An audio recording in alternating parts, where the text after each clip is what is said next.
eny ary dia anomboka izany tsika hitaty olika no hitarika atsika amin'ny fotoana.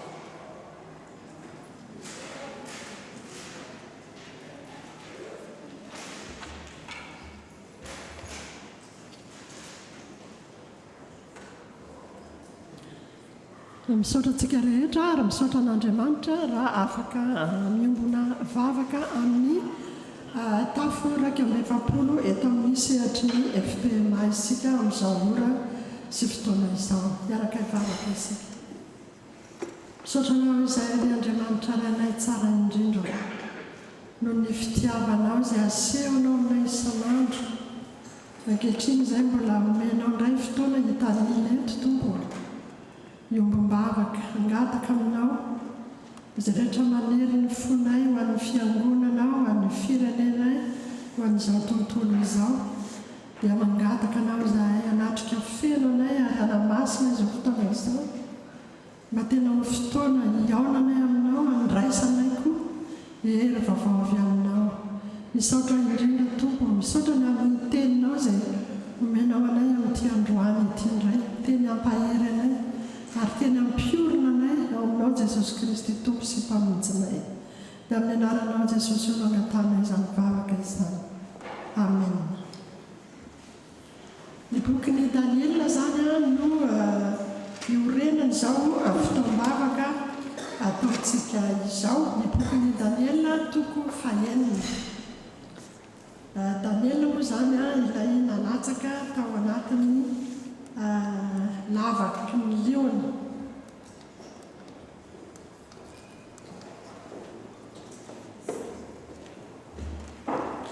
Izao bokin'ny Daniela izao tantaran'ny Daniela tsy hoe tantara noforoana araka ny fantatritsika amin'ireo zava-mitranga rehetra atao anatin'ny baiboly izay nosoratana avy amin'ny tsindrimandrin'Andriamanitra fa tena tantara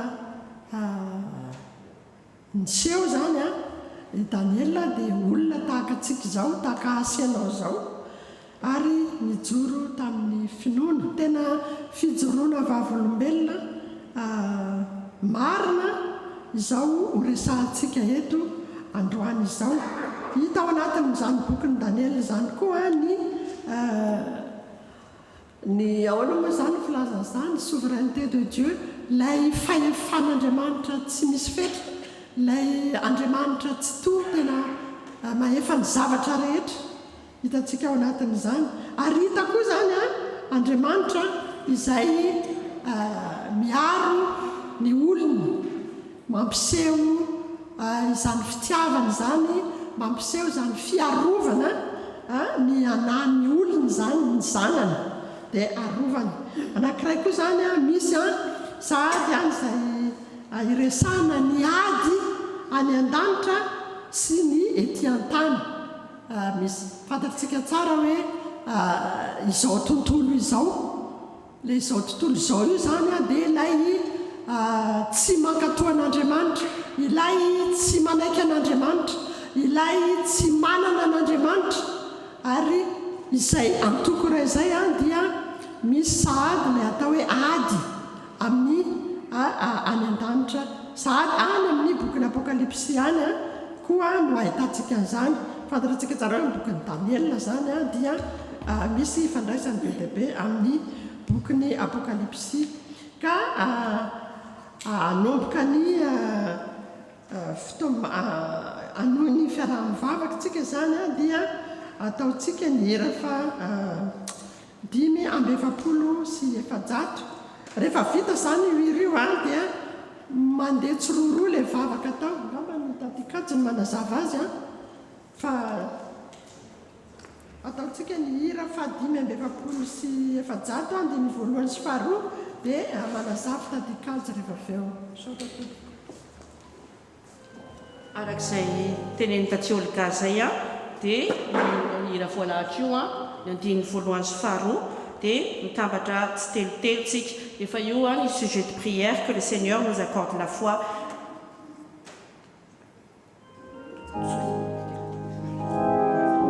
Dia afaka makeo zay akaiky eo tsika.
ny sujet de prière antsika zany a dia mba homen'andriamanitra finoana matanjaka itsika tahaka ny daniela homen'andriamanitra koa ilay fandraisen-dahatra tena motive déterminé ozy izy ny fiteny azy eto a mba ho tena olona mahatoky eo anatrehan'andriamanitra zay ny sujet ray ny faharoa dia mba mangataka ny fiarovanaandriamanitra ny atsika ny fiambenany atsika zany fahatelo a dia mangataka koa isika fanafahana avy amin'andriamanitra izay miseho na naizanaiza eto moa zany izy révélation publique fa amin'ny toerana rehetra aminaiza na izy dia zao mba ho voninahitr'andriamanitra irery ihany zany fanafahan'andriamanitra itsika izany dia mikambana tsiroroa zany tsika manao an'izay sujet de prière telo izay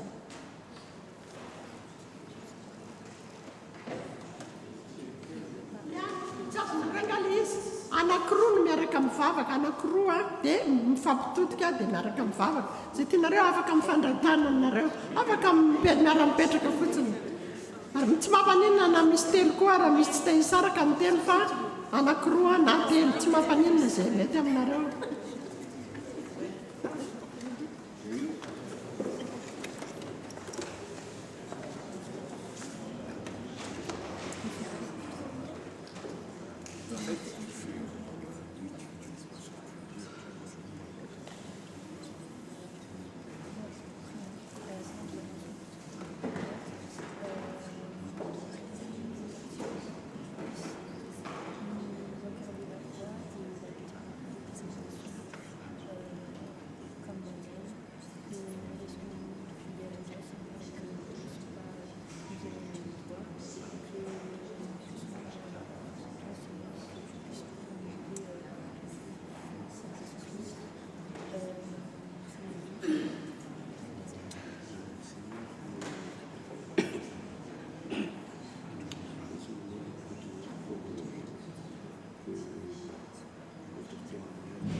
ataontsika indray zao a ny andininy fahatelo sy fahefatra amin'ny 5:20 dia aorinan'izay tsika ny sujet-ntsika indray dia zao hoe mba tena haneho ny voninahitr'Andriamanitra tokoa ny fijoroantsika vavolombelona izay ny sujet-ntsika dia tahaka ny teo ihany azy tianareo na tsiroroa na tsy telotelo dia izay ny sujet-ntsika fa ataontsika aloha izany ny andininy fahatelo sy fahefatra. Rano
Zaho sika dia amaky ny bokyny Daniela zany a toko fahaenina ka ny andininy voalohany hatramin'ny fahadimy vakiko amin'ny anaran'i Jesosy zany.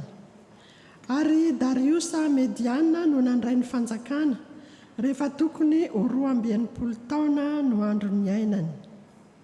Sitraky Dariusa ny anendry solompanjaka 20 anapaka ny fanjakana izay anapaka ny fanjakana rehetra. Koa tamin'ireo dia nisy komandy lehibe telo lahy ary Daniela no anankiray tamin'ireo mba ilazany ny solompanjaka ny raharaha tsy hahafaty antoka ny mpanjaka.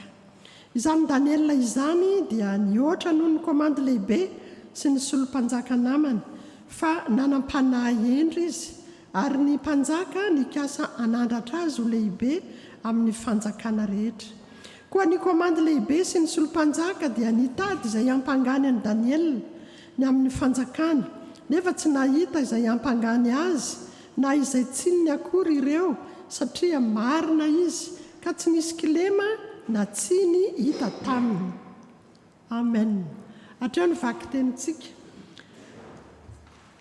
Tsapantsika ao anatin'izany araka izay voasoratra eto zany dia zao hoe i Dariusa mpanjaka dia nanao laminasa misy takany fanjakana rehetra ka misy organisation tsy maintsy atao, ny structure tsy maintsy apetraka dia tao anatin'izany rehetra zany dia nisan'ny Daniela izay niavaka tao anatin'ireo nofidiana ho mpanapaka.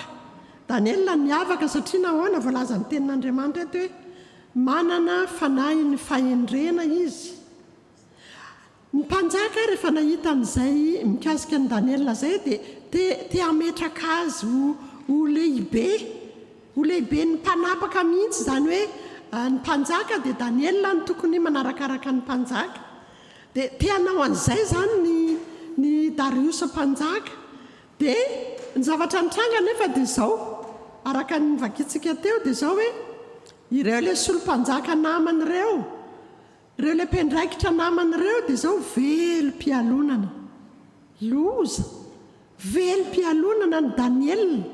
Le Daniela tsy manao ininina tsy nangataka ny ininina feno fahendrena amin'ny zavatra rehetra ataony dia nialina ireto namany ka ao anatin'izany atao hoe inona zany relation toxique ve le izy satria resaka fialonana resaka misy atraminy hoe andao ampangaina andao aratsiana any amin'ny mpanjaka satria maninona mino mitady ho lehibe sy hanapaka atsika eto dia hitantsika amin'izany hoe ny eto zany dia zao hoe rehefa raha ny fiainan'ny fiarahamonina fotsiny zao dia tsy manana izay tsininy mihitsy Daniela, tsy manana izay tsininy izy fa manaraka ny lalàn'ny fiarahamonina izy manaja ny fiarahamonina izy feno fahendrena amin'ny zavatra rehetra fa ny ahafahana ary lasa lavitra mihitsy le hevidratsiny reto be fialonany reto dia zao hoe tsy misy afa-tsy ny mikasika ny lalàn'Andriamanitra irery ihany no ahafahana mamely any Daniela ao anatin'ny fiarahamonina izay hiainan'izy ireo ary dia ho hitantsika amin'ny manaraka eo moa zany amin'ny texte manaraka eo fa tena izay tokoa no zavatra hitranga.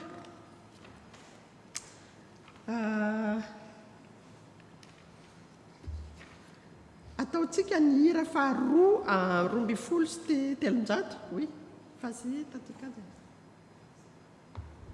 Toy izao ary ny fandaminantsika efa hitantsika io ny sujet de prière après ny strophe 1 dia hiantra no manao azy, après ny andininy faharoa dia toky dia avy eo tsika mivadika amin'ny sujet de prière manaraka, après ny andininy fahatelo dia Marina, après ny andininy fahaefatra dia tonton Alexandre ary mivadika amin'ny rehefa vita ny strophe 5 dia miora no manatanteraka ny sujet de prière farany.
iombom-bavaka isika misaotranao indrindra izahay ry Andriamanitra raina izay ny an-danitra tsara indrindra misaotranao amin'ny alalan'i Jesosy Kristy tompo sy mpamonjy anay misaotra indrindra tompo fa Andriamanitra tena tia sy mamindra fo aminay tokoa ianao ka dia afaka manatanteraka izao vavaka sy fifakadikanina izao izay eto amin'ny fiangonana FPM Aix Marseille eny ny fiangonana FPM Ray Manontolo mihitsy misaotra indrindra tompo fa raha ianao tokoa dia mihaino vavaka nay mandrakariva ary mamaly ny vavakay araka ny sitraponao mangataka aminao izay tompo ankehitriny ny amin'ny firenenay dia i Madagasikara zany mangataka aminao izay tompo ny anomezanao ny fanahin'ny fahendrena toy izay tao amin'ny Daniela ireo mpitondra isan'ambaratongany mba handehanan'izy ireo amin'ny fahamarinana amin'ny fitantanana ny firenenay omeo azy ireo tokoa tompo ny fatokinan'ny herinao ka tsy vadika aminao manoloana ny baikon'ireo mpitondra ny amin'ny firenena matanjaka ka hanao zavatra izay tsy mifanaraka amin'ny sitraponao hitondrahany ny firenena malagasy io mangataka aminao hatrany koa tompo ny hanomezanao ny fanahin'ny fatahorana anao toy izay tao amin'ny Daniela amin'ireo mpitantana isan'ambaratongam-pahefana mba tsy hikatsaka fa tsy ny tombontsoam-bahoaka ka hialany amin'ny fitiavan-tena sy ny fitiavan-kely amin'ny fanaovana mpimamba samirery ny harem-pirenena omeo azy ireo hatrany tompo ny fatokinanao sy ny fanahin'ny faherezana avy aminao ka na ino kiatra na ino kidona dia tsy hiala amin'ny finoana sy fatokinanao Jesosy Kristy izay fatokina sy fananananao finoananao toy ny an'i Daniela dia misaotra indrindra mpamonjy malalo amin'ny anarantsonao be voninahitra indrindra no anaovana izany vavaka izany amen.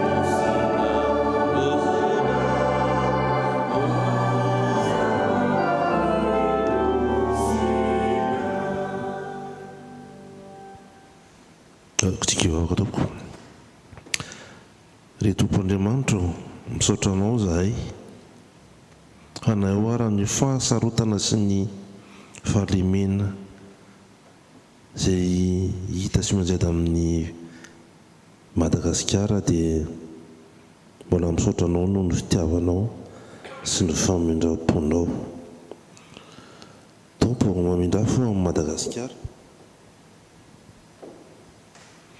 mamela andro fahotanay sy ny fahadisoanay ary averenao aminao indray ny fonon'ny vahoaka mangataka izahay tompo mba hanangananao lehilahy vehivavy maro tahaka ny Daniela olona matahotra anao olona tsy mivadika amin'ny fahamarinana olona samijoro na dia ho aza ny tsindry azolena ny fitsapahana ny zavatra mamofady izay tsy voatanisa zany zavaka zany atanana Jesosy Kristy zanakao latokana mpamonjy anay amen.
Seigneur, nous te remercions encore pour ce temps de prière que tu nous accordes. Nous prions pour notre pays Madagascar, Seigneur, que tu puisses démasquer les collaborateurs jaloux, que tu puisses enlever ce sentiment de jalousie en ces personnes-là, Seigneur, et que tu puisses les toucher par ta puissance, Seigneur, que ton Saint-Esprit puisse enlever ce sentiment et que tous puissent demeurer fermes en toi, Seigneur, et qu'ils puissent être forts comme Daniel, Seigneur, que tu puisses agir en chacun et que ta puissance et ta force, ta sagesse puissent les accompagner, Seigneur. En ton nom, nous prions. Amen.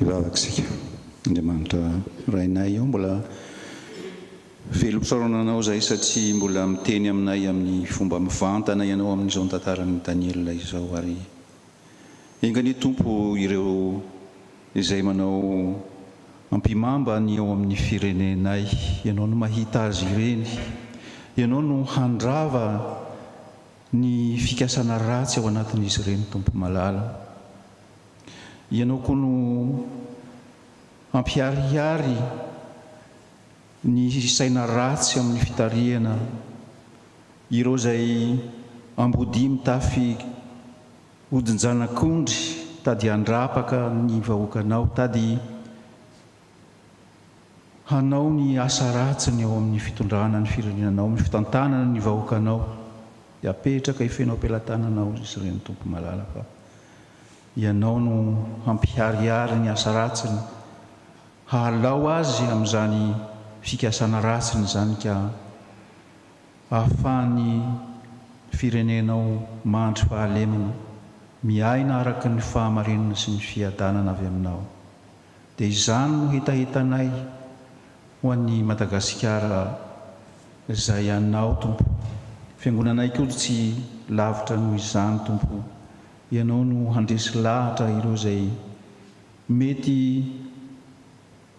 tsy hanana fikasana tsara amin'ny fanatanterahana ny asa eo anivon'ny fiangonanao mety eza tompo manazava ny sain'izy ireo fa ianao no Andriamanitra marina ianao no Andriamanitra afaka ianteherana ny vahoakanao ianao no mamahana ny vahoakanao koa amin'ny fomba maro izay tsy takatry ny sainay nefa ianteheranay sy inonay fa tanterahanao amin'ny fiainanay dia mba ho sary fitaovana mahomby ampiasainao amin'ny izay rehetra misy anay amin'izay rehetra fikasana ataonao aty am-ponay Jesosy tompo misaotra anao zahay fa manana mpamonjy sy mpanazava ny sainay amin'ny alalan'ny fanahinao masina.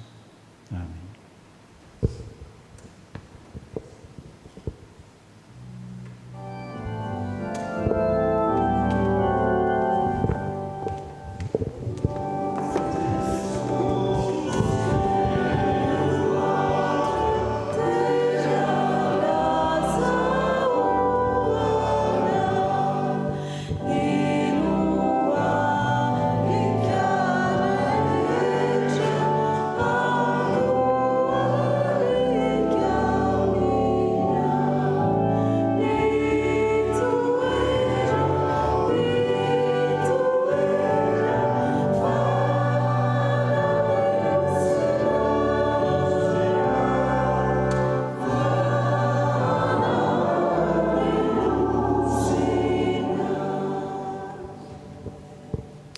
Andriamanitra ray zanaka fanay masinao dia mbola manandra-bavaka aminao izay ankehitriny. Mitondram-bavaka ny firenenay, mitondram-bavaka anay rehetra ihany koa.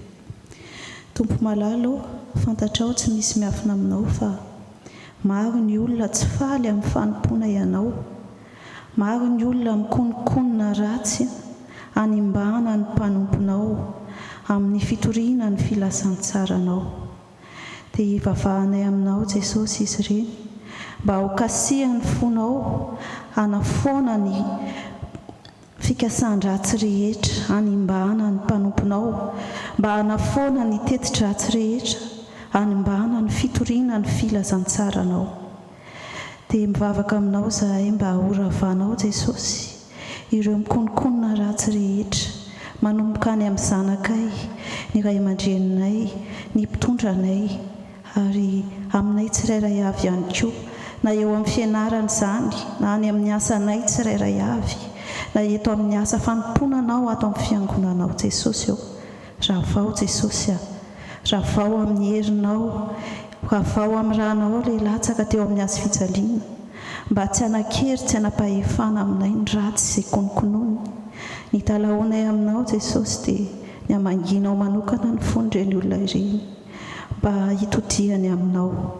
Dia fantatray fa ianao mahefa ny zavatra rehetra, na dia tsy angatahanay aminao azany Jesosy dia efa tanterahanao, ka dia apetraka eo am-pototry ny azo fijalianao izany vavaka izany. Amin'ny anaranao Jesosy nanaovanay ny vavaka. Amen.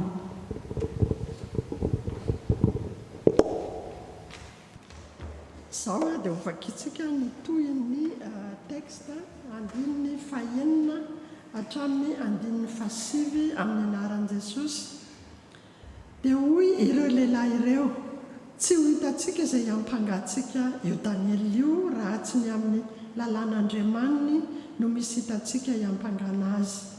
Dia somaritaka ny voro ho any amin'ny mpanjaka ireo komandy lehibe sy solompanjaka ireo, ary izao no nataony taminy. Ry Dariusa mpanjaka, ho velona mandrakizay ny ianao.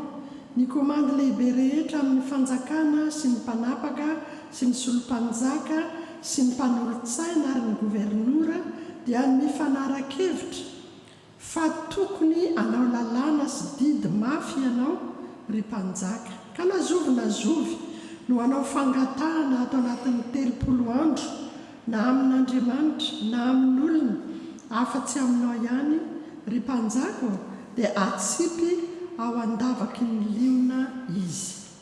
Ankehitriny ry mpanjaka, ataovy mafy ny lalàna ka asisony mba tsy hiova araka ny lalàn'ny Mediana sy ny Persiana izay tsy azo ovana. Amen. Izay ilay vokatry ny fialonana. Izay ilay vokatry ny fialonana tao anatin'ireto mpiara-manapaka amin'ny Daniela ireto.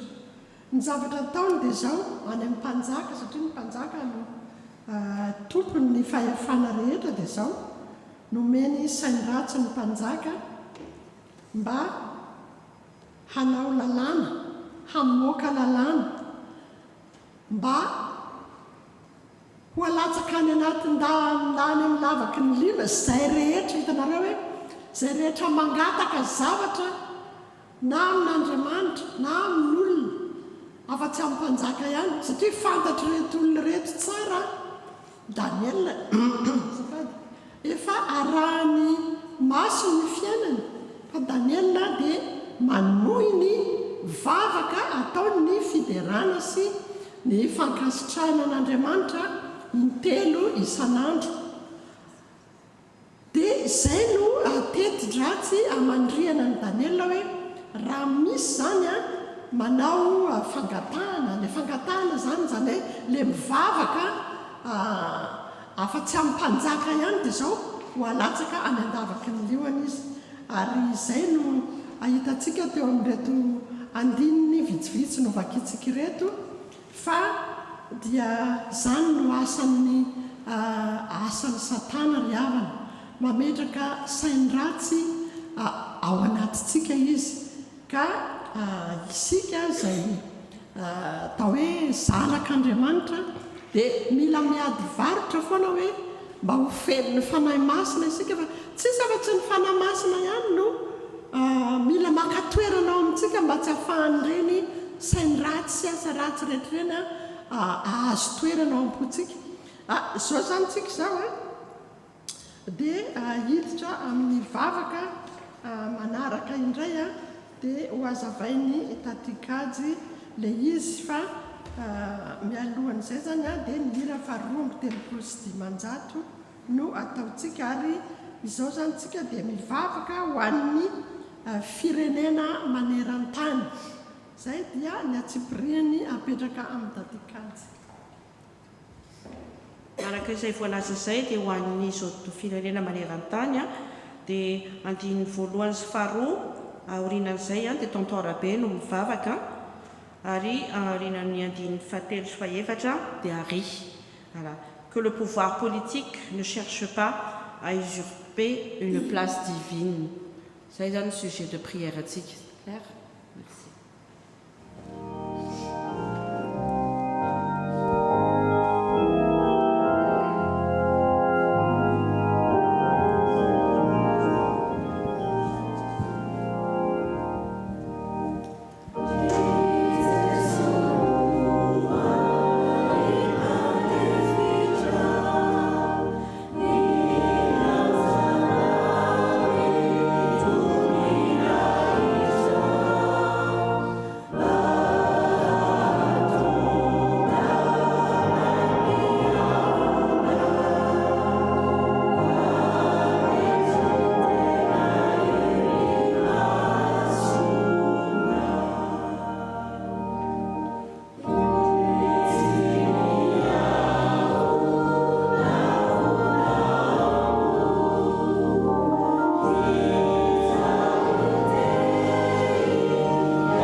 Tompo Andriamanitra misaotranao zay amin'ny zao fotoana zao indray hitondranay ambavaka ny firenendrehetra maneran-tany. Iny Tompo enonay ny hafatra avy amin'ny mpanomponao dia ao amin'ny tantaran'i Daniel amin'ny fikansany ratsy sy ny fanodikodinana izay tetika maizina analavitana ny anaranao. Eny Tompo raha jerena ny zava-misy amin'izao fotoana izao maneran-tany dia latsaka ao anatin'izany tanteraka ny izao tontolo izao. Koa mitrotro-mbavaka anao zay mangataka aminao zay ireo mpanapaka, ireo manam-pahefana, ireo mpitona rehetra zay milaza tena ho mahery matanjaka manana ny fitaovam-piadiana mahery vaika zay mitady hibaika izao tontolo izao eo ary mangalatra ny toeranao dia mivavaka aminao zay hainjiro ny tananao Tompo ary ampaherezo daholo ireo vahoaka zay miaraka aminao mitrotro-mbavaka mba hikitika ny fosiny saina mampanahin'ireo mpiandraikitra zay misandoka ka manambara vaovao diso sy mitarika izao tontolo izao any anatin'ny lavaka mangitsongitsoka.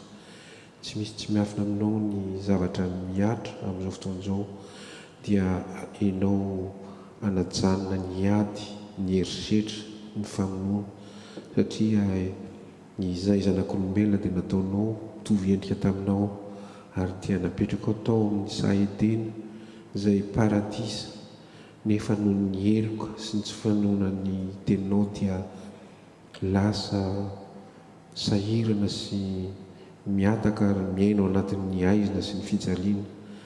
Koa mangataka aminao zay Tompo ny tantananao izao rehetra izao mba hampiova fo ireo mpiandraikitra, tompon'andraikitra sy mpanapaka rehetra ka hiverenany eo anilanao ary tsy iaina fa tsy amin'ny lalàn'ny fiainana sy ny didim-piainanao. Dia aminaranao Jesosy no zay mivavaka izany. Amen.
Prions. Car en effet, tu as dit, si mon peuple, celui qui porte mon nom, s'humilie, prie, et me cherche s'il renonce à ses mauvaises voies, je l'écouterai du haut du ciel, je lui pardonnerai son péché, et je guérirai son pays. Seigneur, à la lumière de cette parole, nous prions pour la paix dans le monde. Nous prions pour que le monde puisse se redresser spirituellement, moralement, alors que tant de crises et tant de soulèvements politiques surviennent. Nous te prions pour que Dieu, pour que Seigneur, tu puisses diriger et pour que tu soutiennes les dirigeants dans leurs responsabilités. Seigneur, aide nos dirigeants à gouverner. Aide-les afin qu'ils puissent favoriser la paix et la justice. Nous te prions également pour que tu ouvres leur cœur, que tu les diriges vers le bien, même lorsqu'ils hésitent. Seigneur, ton autorité est la seule qui prévaut sur cette terre. Comme il a été dit par ton serviteur l'apôtre Paul, que toute personne soit soumise aux autorités supérieures, car il n'y a point d'autorité qui ne vienne de Dieu, et les autorités qui existent ont été instituées de Dieu. Seigneur, tu nous rappelles que l'autorité des dirigeants de ce monde vient de toi, et accorde-leur un cœur humble et responsable, afin qu'ils puissent gouverner dans la crainte de tes commandements. Seigneur, donne à ces dirigeants un esprit de justice, afin qu'ils protègent les plus faibles et qu'ils défendent les opprimés.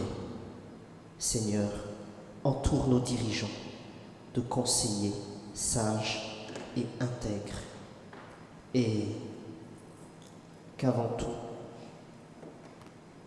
tous, Seigneur, puissent se souvenir que tu es le pouvoir au-dessus de tous les pouvoirs, que tu es l'autorité seule dans ce monde. Par le nom du Seigneur Jésus, nous te prions. Amen.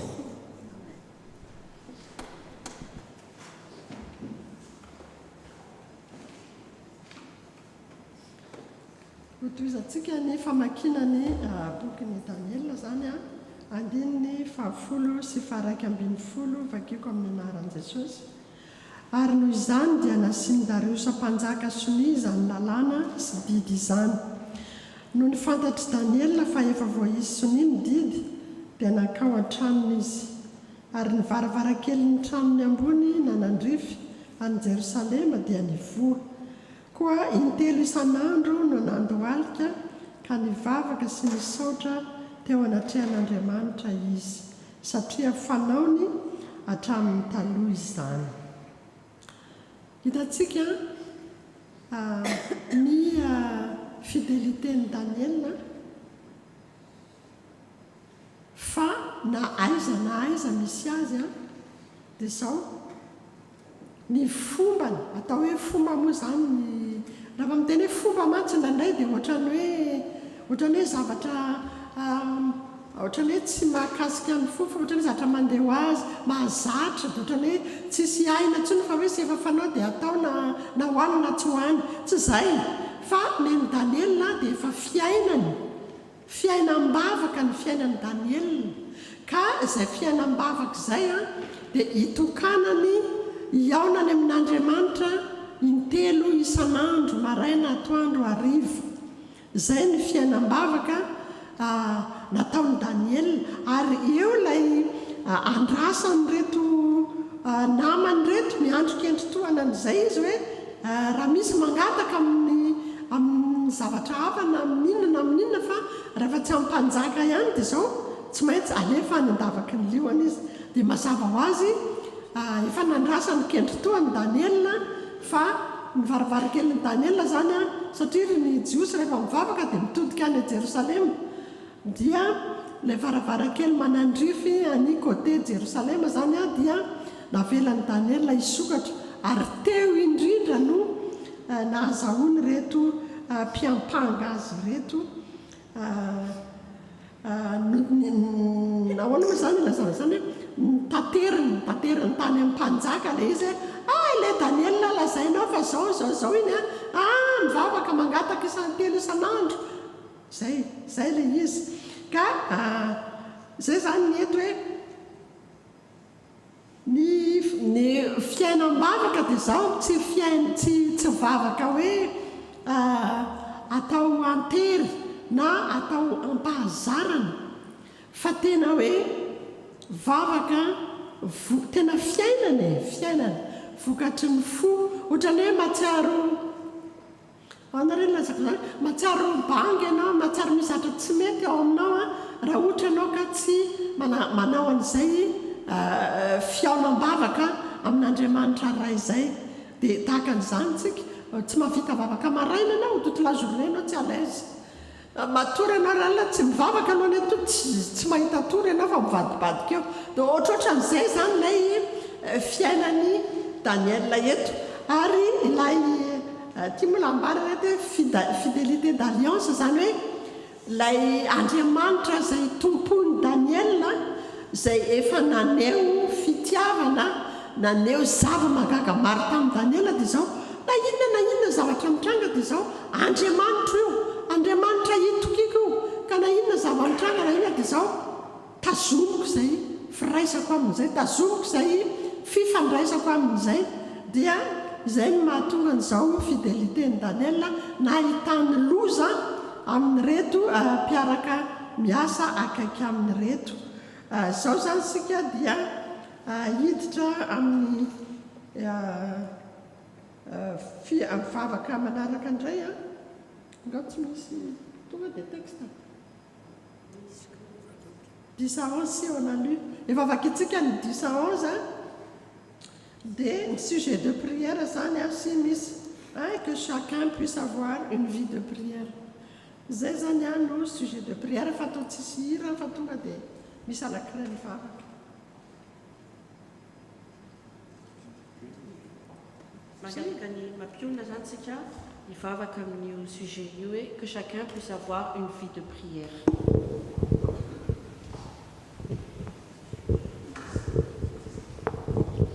Miaraka ilavaka isika.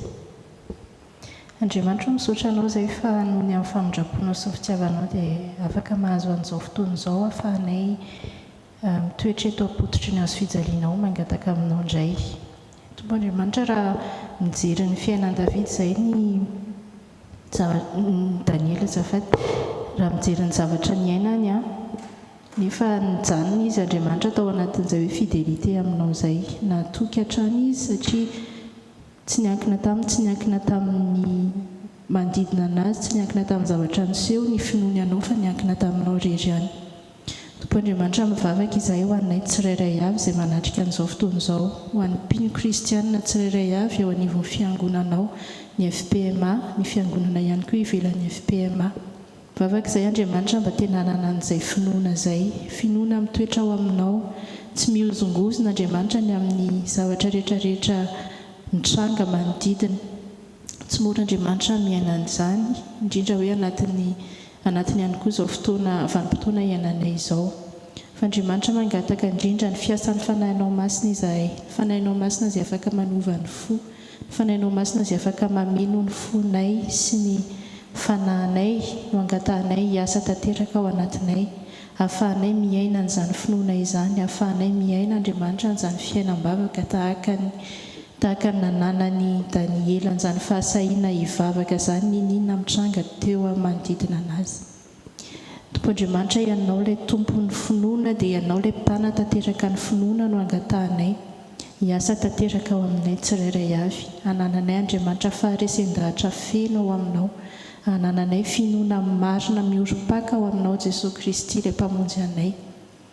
Dia mba tsy hiozongozona izahay Andriamanitra, teo amin'ny lasa Andriamanitra raha samy mandinika izahay ny fiainanay dia samy efa niaina an'izany hoe tao anaty atsika, nangatsika tsy mafana tsy mangatsika na hoe mangatsika mihitsy ny aza eo amin'ny fiainam-bavakay. Dia ifonanay izany Jesosy eo anatrehanao, ifonanay eo anatrehanao ary mino sy mahatoky izahay. Fa izao fotoana izao dia fotoana ihany koa ahafahanay miverina aminao indray, ahafahanay miverina amin'ny fiainam-bavaka ao aminao Andriamanitra, ahafahanay manana fifandraisana matotra sy stabila ao aminao. Dia fanahinao masina hiasa tanteraka Andriamanitra anatin'ny tsirairay avy, satria zava-dehibe ary izany Andriamanitra, izany Jesosy Kristy nahafatesanao teo amin'ny hazo fijaliana mba hamiditra mpihavanana aminay amin'Andriamanitra. Dia mba ho tsapanay Andriamanitra ny valeuran'izany hoe nahafatesanao teo amin'ny hazo fijaliana ny anton'izany.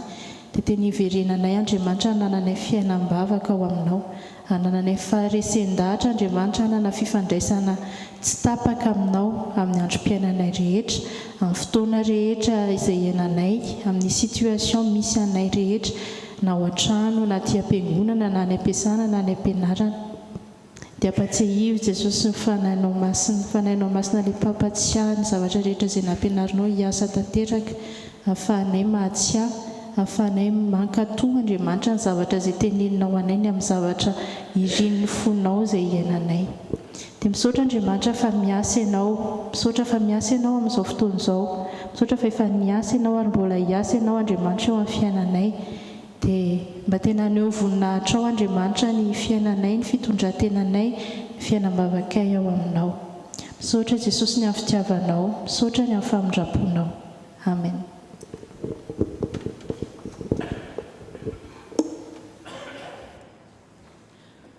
Hotoizantsika ny vaky teny andiny 12 hatramin'ny 12 ny anaran'i Jesosy. Dia somaritaka ny vory ireo lehilahy ireo ka nahita an'i Daniela mangataka sy mifona eo anatrehan'Andriamanitra. Dia nanatony izy ka niteny teo anatrehan'ny mpanjaka noho ny amin'ilay lalàn'ny mpanjaka ka nanao hoe: moa tsy misy lalàna nasinao soni fa nazovona no hanao fangatahana na amin'Andriamanitra na amin'olona atao anatin'ny 30 andro fa tsy aminao ihany. Ry mpanjako dia atsipy ao andavaky ny liona. Ny mpanjaka namaly ka nanao hoe: marina izany, dia araka ny lalàn'ny Mediana sy ny Persiana izay tsy azo ovana. Dia niteny ireo ka nanao teo anatrehan'ny mpanjaka hoe: ilay Daniel isan'ny babo avy amin'ny taranaka Joda dia tsy manaiky anao na ny lalàna izay nasianao soniry mpanjako, fa manao fangatahana intelo isan'andro izy. Dia tezitra indrindra ny mpanjaka raha nare izany teny izany, nefa maty ny ihany izy ny anafaka ny Daniel ka nanao izay tratry ny heviny hamonjy azy mandra-piletika ny masoandro. Dia somaritaka ny vory ho any amin'ny mpanjaka ireo lehilahy ireo ka nanao tamin'ny mpanjaka hoe: aoka ho fantatrao ry mpanjaka fa izao ny lalàn'ny Mediana sy ny Persiana, ny lalàna sy ny didy izay efa navoky ny mpanjaka dia tsy azo ovana. Dia nandidy ny mpanjaka ary nentina Daniel ka natsipy tao andavaky ny leona dia niteny ny mpanjaka ka nanao tamin'ny Daniela hoe Andriamanitra aho izay tomponao mandrakarivany amonjy anao. Ary nisy vato natampina ny vavalavaka ary ny mpanjaka nanomboka izany tamin'ny fanomboakaseny sy tamin'ny fanomboakaseny ny andrian-daniny mba tsy hovana ny teny ny amin'ny Daniela. Amen.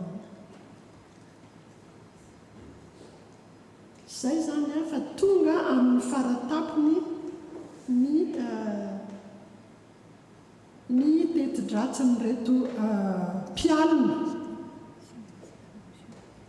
Tafita ny complot ary ny mpanjaka voafatotry ny somiana tao dia tsy afaka ny verin-dalana na dia tsy te hanatanteraka n'izany azy fa nizingiziny reto azontsika vampiteny an'izany fa hoe lalàna ny persiana sy ny mediana zavatra tsy azo hovaina zany, zavatra tonga rehefa tonga amin'izay stade izay dia efa tsisy négociation azo atao ntsony. Eto zany dia hitantsika ny fahorim-panahin'ity Darius mpanjaka ity nanoloana ny Daniela izay ho alatsaka ao anatin'ny lavaky ny leona. Eto moa zany dia hoe contraste frappant zany hoe ilay didy natao izy nanao siny satria nyrebirebeny retsy mpanapaka retsy izy dia nanao siny kanefa ny ao anatin'izany hita ihany ilay impuissance ilay inona ny ilazana zany ilay tsy fananana fahefana voafetra ilay voafetra ny fahefana ny heriny ny argument tsy mahita argument tsy misy fa voafetra zany dia teo izy no nanao hoe alaiko zany Daniela dia alatsao any andavaky ny leona fa anytoeny dia ahitantsika n'izany herin'Andriamanitra izany zany hoe Andriamanitra Daniela zany Andriamanitra tout puissant souverain tsy misy mahafaka manolotra azy ary tsy misy afaka manana fahefana tahaka azy koa ka izao zany dia omentsika mitatsikady ny sujet de prière manaraka.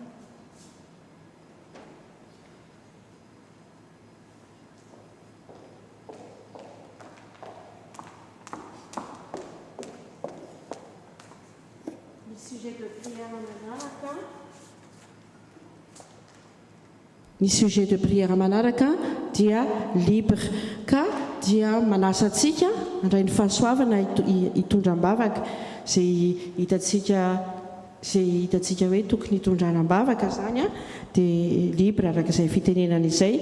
Misy andininy telo ny hira izay voasoratra io koa dia manasa olona telo handray ireto micro ireto. Raha tsy nazo noratra navana ianao tsy manina mihitsy mbola tsy tara fa fahasoavana ny hitondram-bavaka dia izy ary ny merci Anna. Après la première strophe, c'est Anna. Deuxième strophe, merci Tatizou. Et la dernière, Farhan. Merci tonton.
Merci Seigneur de nous avoir ce temps de prière en ce moment pour la continuité avec la prière avec le texte de Daniel, Seigneur Jésus. Oui Seigneur, merci pour l'édification, merci pour l'explication de ta parole Seigneur. Apprends-nous Seigneur à vivre comme Daniel qui obéit à ta prière Seigneur Jésus, à avoir cette structure de prière avec toi Seigneur Jésus, et que nous, à notre tour Seigneur, nous édificions notre temps de culte de prière à chacun de nous Seigneur. Et merci Seigneur d'avoir le texte de Daniel qui prend un grand exemple de foi, de croyance en toi Seigneur Jésus, parce qu'aujourd'hui Seigneur nous prions envers toi, et que nous soyons aussi forts Seigneur, où que nous soyons, où que nous traversons, et que tu sois toujours auprès de nous, et que notre prière Seigneur soit édifiée et soit glorifiée comme Daniel a fait preuve avec toi Seigneur Jésus. Amen.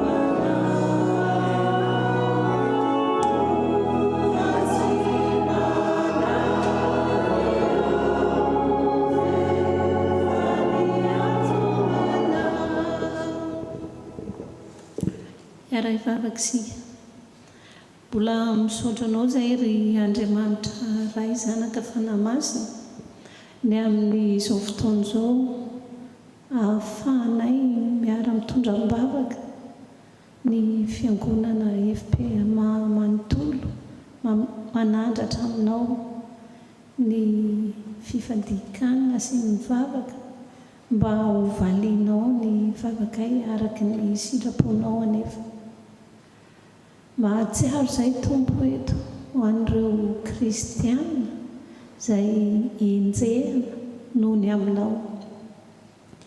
Izahay dia misaotra anao satria afaka mivavaka malalaka izahay na any trano na amin'ny toerana rehetra izay alehanay, afaka mamaky ny teninao. Nefa izany fahalalana izany toa ohatran'ny iverinay fa omenanay fotsiny amin'izao, tsy mahay manararoatra an'izany.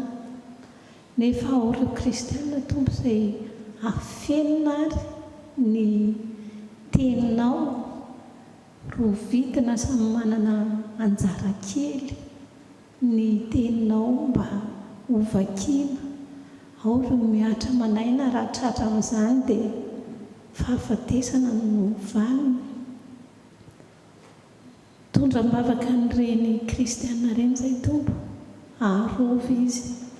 Aoka ny finoany ho tahaka ny Daniela, na dia eo ara ny fanenjera dia ho tanany hatramin'ny farany ianao Jesosy Kristy, satria ianao efa tonga hanavitra azy sy hitokiny amin'izany.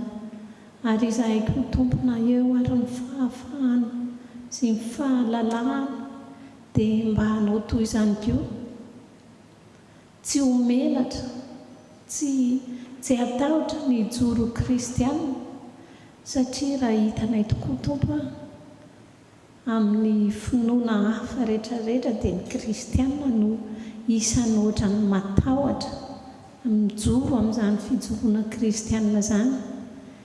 Fa ao ny fivavahana hafa dia mampiseho ny fiertéany amin'ny fivavahana. Aoka koa izay tompo mba hijoro amin'izany fanarananao izany, amin'izany anarana maha-kristianina izany. Dia ianao no hiaro anay amin'ny zavatra rehetra izay ataonay ary ho voninahitry ny anaranao any amin'ny fiainanay tompo. fa ny fiadananao kosa dia ho amin'ny olona rehetra izay tianao. Amen.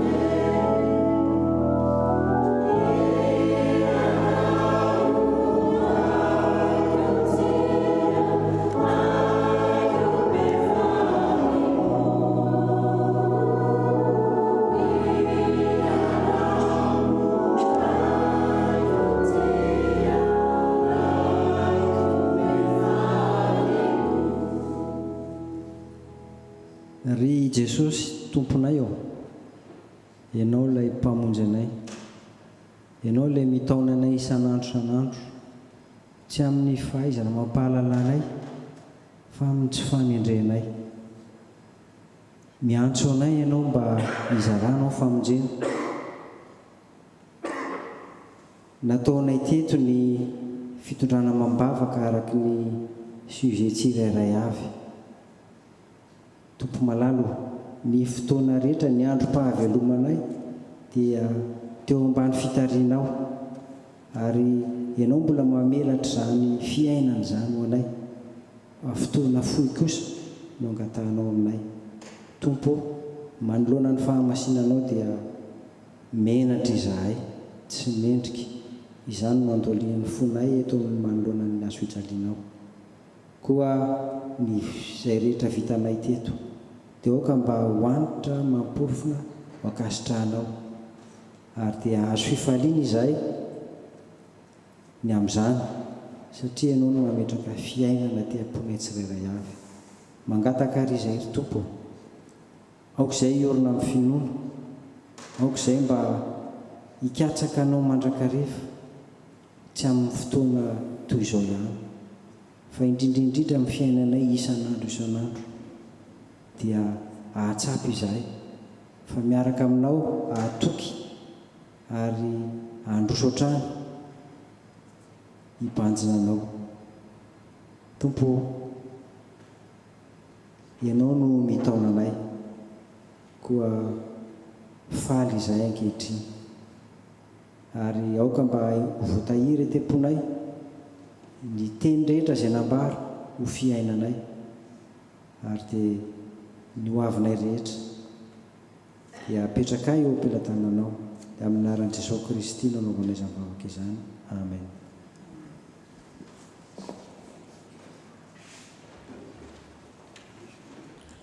Tozantsika ny famakiana ny tantaran'i Daniel, andininy 7:20 hatramin'ny 7:20 farany. Amin'ny anaran'i Jesosy. Dia nody tany andapany ny mpanjaka, ary tsy nitendry hanina mandritra ny alina, sady tsy nisy zava-maneno nampidirina teo anatrehany, ary tsy nahita torimaso izy. Dia nifomaraina koa ny mpanjaka ka nandeha faingana ho any amin'ny lavaky ny liona. Ary noho ny tonga teo amin'ny lavaka izy dia niantso an'i Daniel tamin'ny feo malahelo iny. Niteny ny mpanjaka ka nanao tamin'i Daniel hoe: ry Daniel, mpanompon'Andriamanitra velona, moa Andriamanitra ao izay tomponao mandrakariva, mahavonjy anao amin'ny liona va? Namaly ny mpanjaka Daniel hoe: ry mpanjaka, ho velona mandrakizay anie ianao. Andriamanitra efa naniraka ny anjeliny ka nanakombona ny vavan'ny leona tsy handratra ahy, satria fahamarinana no hitany tamiko. Ary teo anatrehanao koa, ry mpanjako, tsy nanao ratsy aho. Dia faly indrindra ny mpanjaka, ka nasainy nakarina avy ao an-davaka Daniel. Dia nakarina avy tao an-davaka Daniel, ary tsy hita nisy naratra izy, satria nino an'Andriamanina. Ary ny mpanjaka nandidy, ka nentina ireo lehilahy miampangany Daniel ireo, dia natsipy tao an-davaky ny liona izy mba mivady aman-janany. Ary ny liona nanan-kery taminy ka nanapatapaka ny taolany raha tsy mbola nipaka tamin'ny vodiny lavaka akory azy izy. Tamin'izany darosam-panjaka dia nanoratra ho amin'ny fokom-pirenena sy ny firenena sy ny samy hafa fiteny rehetra izay monina amboniny tany rehetra hoe hitombo anie ny fiadananareo, manao lalàna aho mba hangovitan'ny olona sy atahorany ao anatrehan'Andriamanitra Daniela eran'ny fanjakako rehetra, fa izy no Andriamanitra velona sady maharitra mandrakizay. Ny fanjakany aharitra hatramin'ny farany. Izy no mamonjy sy manafaka ary manao famantarana sy fahagagana any an-danitra sy aty an-tany, ary izy no mamonjy any Daniela ho afaka tamin'ny herin'ny liona. Amen. Ay, jusqu'au 23 que izy fa mialatsiny eo zany a dia hitantsika ny nanjoan'ilay mpanjaka satria nanao an'ilay sonika dia tsy maintsy nekena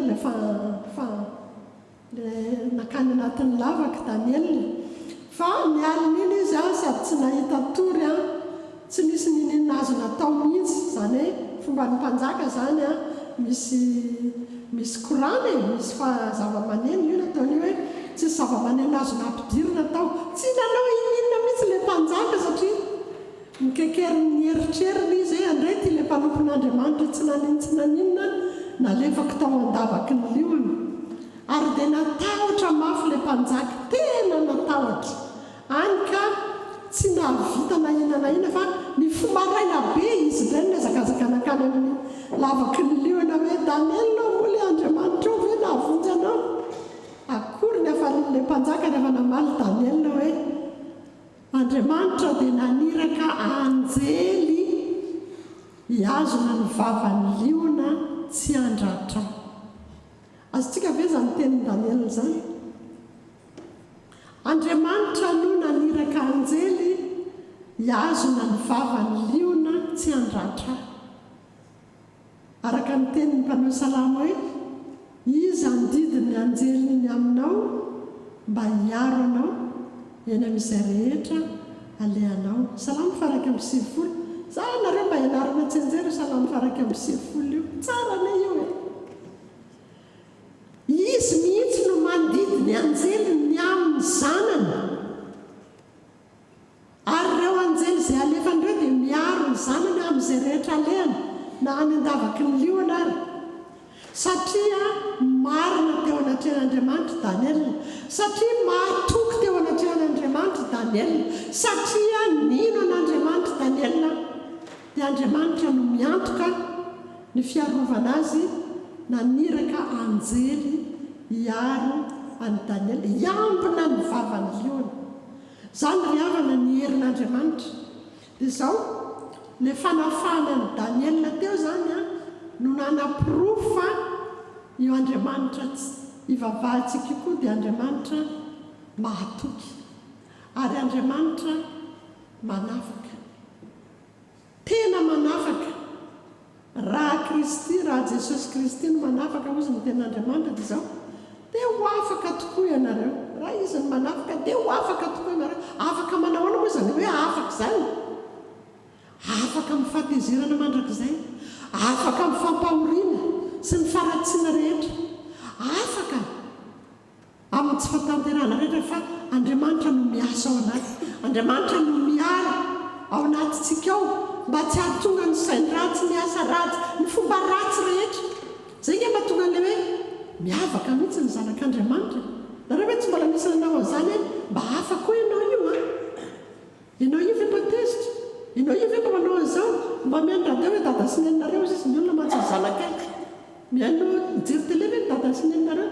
Zany hoe ianao ohatran'ny hoe vongam-panahy mandehandeha aminy, kanefa ilay Andriamanitra miasa ao anatinao no mahatonga anao ho hafa eo anatrehan'ny olona, satria asan'Andriamanitra zany. Tsy itsika no mitady ho hafa, tsy itsika no mitady aneo ny herintsika hoe matanjaka be Andriamanitra dia matanjaka be Andriamanitra ato anaty izany miseho. Andriamanitra mihitsy no miasa ao anatintsika mampiseho an'izay fahasamihafana izay. Hitantsika ilay any Malakila, anaraka anareo izahay fa fantatra efa momba anareo Andriamanitra. zay zany nataony ny olona jentilisa rehefa mahita ny fahasoavan'andriamanitra amintsika izy dia zay lay fijoroana tahaka ny Daniel zay mahatonga ny afako mba mangetaheta hoe zay koa mba ataofataranyzany Andriamanitra ivavahanareo zany ety zao ty mpanjaka ty ireo fa namoaka nilay didy indray izy teo izy miteny za mangataka na amin'olona na amin'izaniza rehefa tsy amin'ny mpanjaka ihany dia alefa ny naty lavakilioana zao izy mamoaka indray hoe Andriamanitra Daniel ihany no atahorana Andriamanitra Daniel ihany ny ankofa Andriamanitra Daniel ihany satria nahita vavolombelona ny famafahan'Andriamanitra amin'ny Daniel izy zay no anjarantsika androany mbola izy ny jeûne prière amin'ny fotoana manaraka fa ny androany dia tapitra eto amin'ity bokyny Daniel ity zany tokony andininy 7 fa tsy maninona fa mivakitsika tsy maninona dia amarana izao fotoam-bavaka izao isika fa dia mampahery atsika ry havana zao tantarany Daniel izao tsy tantara nofroniny zao tsy tantara tsy roman zao akory ka hoe mba dadany kosa le Daniel dadany kosa le fisehoany fa zavatra tena nisy tena olombelona tahaka asenao Daniel ohatran'ny Paul apôstôly Paul rehefa mifanena tamin'i Jesosy ny anjera zany ny asan'Andriamanitra ary Andriamanitra zay ivavahantsika io dia zao zay nge le ataontsika Andriamanitra omnipotent omniscient omniprésent amin'ny fotoana rehetra amin'ny zavatra rehetra ataontsika amin'ny mombantsika rehetra tsisy miafina eo anatin'Andriamanitra ary Andriamanitra mahery tsy toan'Andriamanitra ivavahantsika zao nasehony tamin'ny Daniel zany ary afaka sehony amiko senao zany ary efa nasehony tamiko zavatra tsy tantara amintsika fa zavatra asehon'Andriamanitra amintsika tsy takatry ny saitsika mihitsy fa zao ozy izy Jesosy hoe ozy izy ny apôstôly hoe mino any Jesosy tompo dia ovonjena ianao sy ny ankonanao mahereza ny havana mahereza mangatah isanandro ampitomboy ny fononay Andriamanitra ampitomboy ny fononay ajoroy zahay ho vavolombelonao fa miaino Andriamanitra ary mamaly izy vavaka isika misaotranao izay ary Andriamanitra tsy toa maefa ny zavatra rehetra noho ny fitiavana izay asehonao anay fanambaranao anay indray tamin'ity androany ity fa Andriamanitra tsy resiny izao tontolo izao ianao na iza miseho matanjaka sy mahery eto amin'ity izao tontolo izao ity dia voafetra ihany zany tsy resiny zany ianao fa Andriamanitra tsy toa Andriamanitra mahery Andriamanitra amboniny Andriamanitra rehetra misaotra anao izahay fa mba nataonao zanakao nanehonao fitiavana nanehonao famonjena tao amin'ny Kristy Jesosy misaotra tompo misaotra anao izahay midera sy mankalaza anao manome voninahitra anao raha isaraka eto izahay dia mbola misaotra anao ny amin'ny fahatanterahany zao fotoam-bavaka androany zao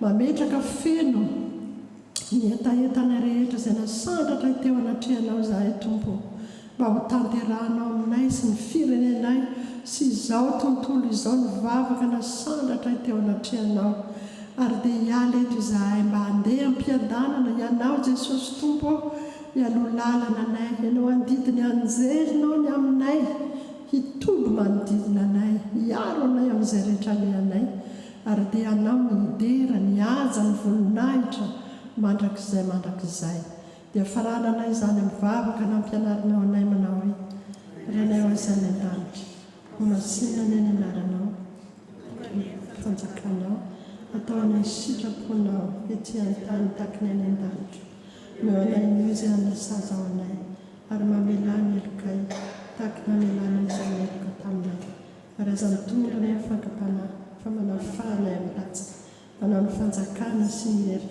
ary ny voninahitra mandrakizay amen ho amintsika ny fiadanany tompo amen